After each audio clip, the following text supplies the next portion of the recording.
Mesdames, Mesdemoiselles, Messieurs, chers frères et chères sœurs de la communauté homéostasie, les frères et les sœurs kimbanguistes, les frères et les sœurs chrétiens, les frères et les sœurs kémites, les frères et les sœurs musulmans. Bonsoir à tous. Ce matin, quand je me rendais au travail, une idée m'est arrivée dans la tête, hein, et cet après-midi, j'ai laissé un message en vous disant que j'avais une info capitale à partager avec vous. Je viens d'arriver chez moi, j'essaye de tenir ma parole. Bon, j'avoue que je n'ai pas préparé ce que je vais vous dire, hein, mais je vais faire un effort de pédagogie, d'explication, pour qu'on essaye de me comprendre au moins au minimum et au mieux au maximum. Alors, donc, je suis le serviteur Apollinaire. J'ai défendu la Bible hein, sur la base même de l'esprit de la Bible. La Bible, je l'ai défendue sur la base de l'esprit de son écriture, l'esprit de ses exégèses, de ses différentes exégèses. Et je peux vous dire que je peux vous confirmer, par exemple, dans l'Évangile, la divinité de Jésus est claire. Hein. C'est-à-dire que l'Évangile présente Jésus comme un prophète, comme un Messie, comme un sauveur et comme un Dieu qui est venu sur la terre. En tout cas, il y a toutes ces facettes que le Nouveau Testament présente sur Jésus et la divinité y est. Donc moi, j'ai défendu tout ça parce que j'ai défendu l'esprit de la Bible. D'accord? Alors, je connais un peu la Bible. Aujourd'hui, j'essaie de voir la Bible en faisant une exégèse critique.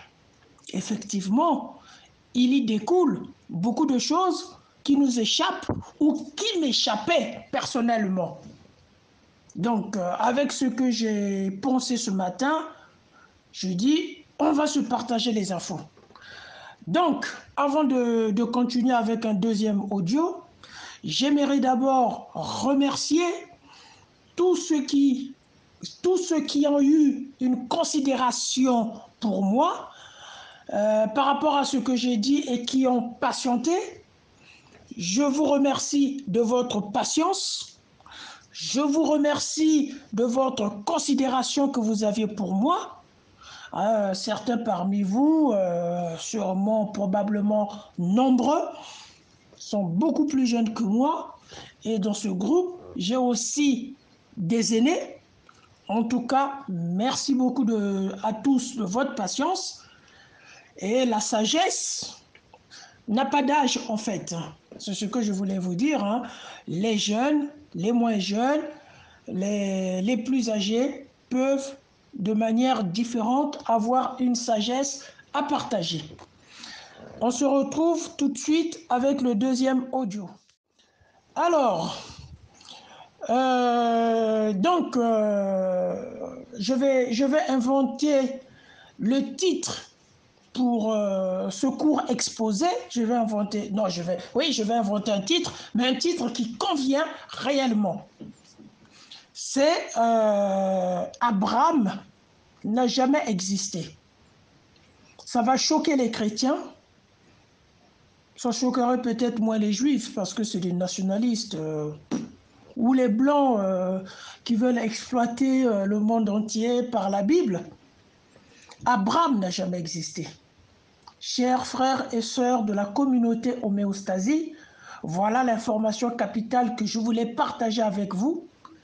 Et pour le démontrer, j'ai une seule phrase pour le démontrer. Je n'ai pas deux phrases. Donc, une seule phrase, c'est 1 seconde. Vous voyez? Donc, au niveau, on va dire, comment ça s'appelle archéologique, au niveau archéologique, nous n'avions aucune donnée archéologique de l'existence d'Abraham. Nous n'avons aucune donnée. Mais toutes ces informations-là, je les avais depuis longtemps. Mais permettez-moi, chers frères et sœurs de la communauté homéostasie, tout ce qui s'arrête aux données archéologiques inexistantes qui pouvant témoigner l'existence d'Abraham, ces preuves archéologiques inexistantes, tout ce qui s'arrête à là ne sont pas rigoureux, ne sont pas sérieux dans un travail scientifique. Dès lors, la période d'Abraham étant une période lointaine, si vous êtes des mathématiciens, calculez vous-même la probabilité d'avoir une donnée ou une pièce archéologique sur Abraham. La probabilité n'est pas nulle, mais elle est faible. Je ne peux pas vous donner la valeur de cette probabilité, je ne la connais pas moi-même. D'accord? La probabilité n'est pas grande. Cette probabilité, elle est moins grande en fait. Elle n'est pas grande, elle est moins grande. Ok?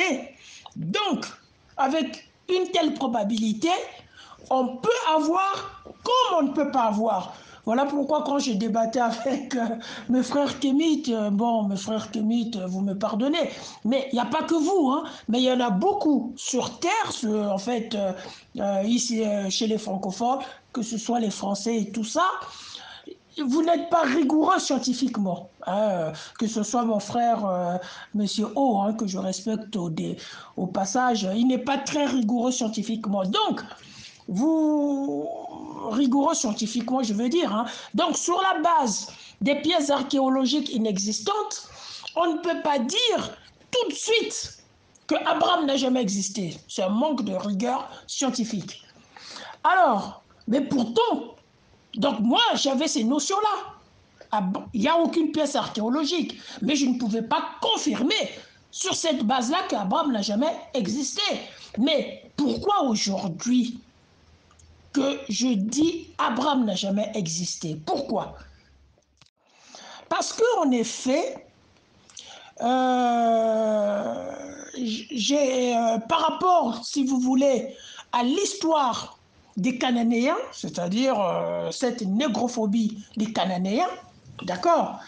Avant de continuer sur Abraham, j'aimerais rappeler une chose sur la négrophobie des Cananéens. Il faut que vous le sachiez, chers frères et sœurs kémites, chers frères et sœurs chrétiens, les membres de la communauté homéostasie, concernant la négrophobie des Cananéens. Qu'est-ce qu'on nous dit? Les Cananéens n'étaient pas des Noirs, écoutez bien, hein. Ce sont des Libanais et tous ceux qui ont développé la thèse selon laquelle Cham était noir sont des mythologues, en gros, hein, des gens qui ont créé un mythe pour justifier l'esclavage. Chers frères et sœurs de la communauté homéostasie, j'habite en France, je suis le premier, je n'ai plus confiance aux Blancs. C'est des grands menteurs. Moi, je les côtoie, je n'ai plus confiance en eux. Alors, lorsqu'on prend le deuxième livre de Maccabée, le deuxième livre de Maccabée qui est écrit, peut-être, je vais donner une période approximative, hein, 100 ans, en fait c'est à l'époque de Maccabée, Judas Maccabée, donc 100 ans à peu près avant Jésus-Christ. Mais le deuxième livre de Maccabée fait la table des races. La table des races à partir des enfants de Noé, 100 ans avant Jésus-Christ.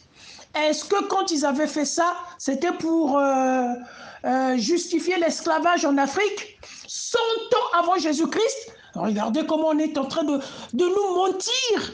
Comment on est en train de raconter du n'importe quoi. Moi, je n'ai plus confiance en eux. Je vous le dis, franchement. Ok?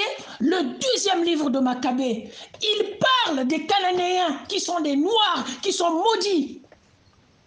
Aujourd'hui, on nous dit, non, la Bible n'est pas comme ça. Non, ces parties-là ont été effacées de la Bible que nous avions. Pourquoi?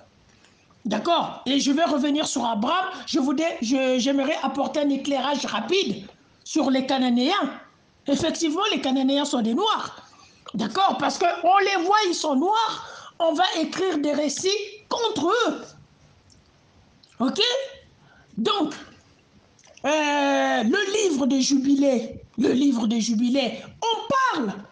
Quand vous prenez la Bible, regardez bien Genèse.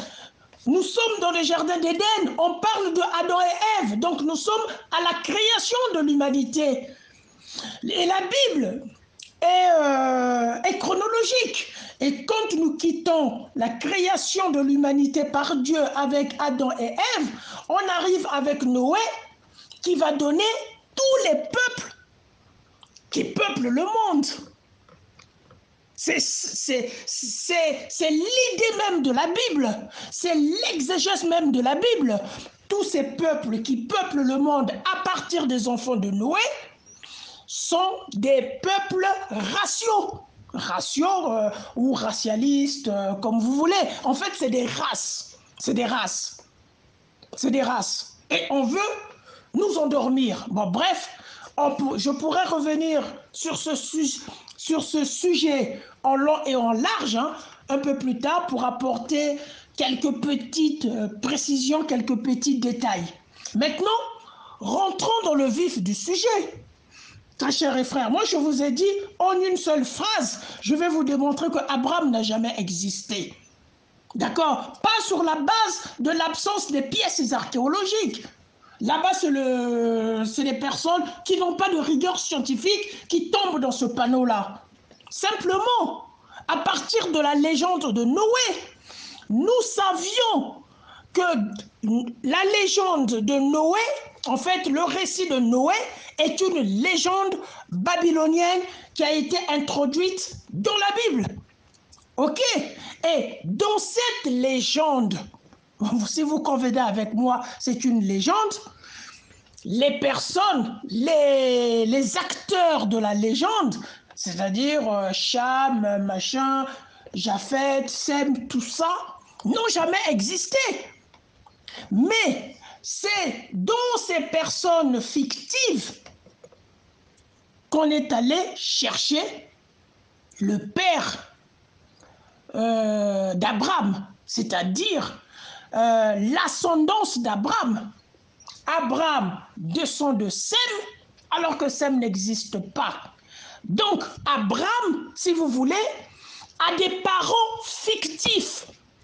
Voilà ma démonstration. Si Abraham a des parents fictifs, comment voulez-vous que Abraham ait existé? Chers chrétiens, réfléchissez. Les frères kimbanguistes et les sœurs kimbanguistes, dénoncez, débattez avec moi, démontrez-moi.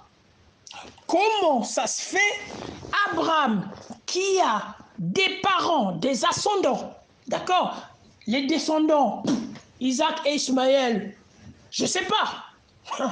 Mais moi, je ne parle pas des descendants, je parle des ascendants. Abraham, qui a des ascendants fictifs, c'est-à-dire son père Terah, Hébert, et puis on va remonter au patriarche Noé. D'accord? Donc, Abraham, qui a des ascendants fictifs, comment voulez-vous que Abraham puisse exister? Chers frères et sœurs de la communauté homéostasie, ce que je viens de vous dire est capital. Je ne l'ai jamais vu dans des débats, sur des vidéos YouTube qui traînent sur la base des parents fictifs d'une ascendance inventée sur Abraham, d'une ascendance inventée pour justifier le personnage Abraham. Ce personnage ne peut pas exister. Ce personnage n'a jamais existé. Voilà le message capital que je voulais partager avec vous. Mais faites très attention, mes chers amis, ne tombez pas sur le simplisme du manque des pièces archéologiques. D'accord? Calculez vous-même la probabilité, elle va être faible pour pouvoir trouver une pièce archéologique sur Abraham. La probabilité n'est pas nulle, mais elle est faible. Les gens sérieux vont vous dire, les habitués de la recherche scientifique, les bons historiens, ils vont vous dire que c'est un manque de rigueur scientifique de pouvoir tirer des conclusions. Ou, en d'autres expressions, vous tirez des conclusions hâtives. Non, ne rentrez pas dans ce jeu minable de manque de rigueur scientifique. Par contre, là, moi j'ai une carte qui est très forte. Dès lors que Abraham a des ascendants fictifs, ce qui revient à dire, on lui a inventé des ascendants qui n'existent pas. Par conclusion, ce personnage ne peut pas exister. Abraham n'a jamais existé. La Bible est un mensonge.